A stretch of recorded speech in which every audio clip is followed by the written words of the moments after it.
I remember sitting on the edge of my mum's bed, my mum and dad's bed. As you went up the stairs, you turned left, and there was a step and then another step, and you'd go into my mum and dad's room. The door was really, really creaky, and there was a big double bed, and like I said, there was like, I think it was like a lion embroidery bedspread on it. It felt kind of like velvety and soft. I remember that because I used to sit on the edge of the bed when I put the fire on and watch the bars turn really, really orange. Then I could hear my uncle downstairs taking my brothers upstairs to bed. And then when he'd put them to bed, I knew that he would come and see me. And he would always tell me to lie down, just lie down, feel warm, get warm. And I remember him kneeling down in front of me. And it's almost as though my legs were a little bit far apart, because I remember so well how hot my shins felt. So hot. They were getting hotter and hotter and hotter and burning. And I just remember looking up at the ceiling.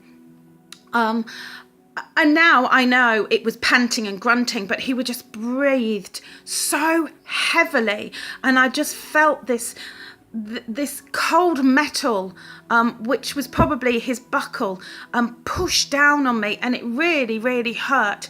But for some reason, I never said anything. And I don't know why I didn't say anything. I haven't got that answer. But I just knew, as I felt that fire, I was going to be in trouble if my mum and my dad knew I'd put that fire on. My uncle would then get up and he'd tell me to turn the fire off. And I remember feeling as though I'd wet myself. And I was told to go downstairs, to go to the bathroom, to go to the toilet. And I do remember, as clear as day, in our downstairs toilet there was a toilet holder. It was one of those dollies, you know, that you'd put a toilet holder, a roll of toilet roll on. And I remember having to wipe myself. And I remembering, oh my goodness, I've wet myself. My mum is going to be so cross with me. And I'd come out the bathroom, out of the toilet, and he would just take me to bed. He would just tell me it was my bedtime, and how cross my mum would be if she knew that the fire had been on, if she knew that I'd had cornflakes, and that I shouldn't tell her, because she would be so cross with me. And I guess, if I'm honest, I was scared of my mum and dad. I was. Was it that era? Why do we say that? Was it that era? Oh, back then, children should have been seen and not heard. What, so children should have been abused and it was okay? Absolutely not. It was the family that I was brought up in. It was my dysfunctional family, and it was their choices they made for me. They chose to be the way they were. And this happened regularly, really, really regularly, and it got to be just the norm. But I just remember begging my mum for me to wear pajamas instead of a nightie. Who knows whether back then I felt as though this wouldn't have happened. Did I even know what it was? You know, honestly, I don't. I'm sure I didn't.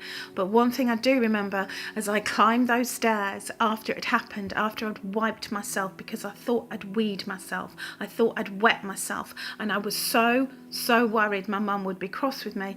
I went upstairs to bed, and at the top of the stairs there was this beautiful little girl who I could always hear in my head telling me that everything was going to be okay, that everything would be all right.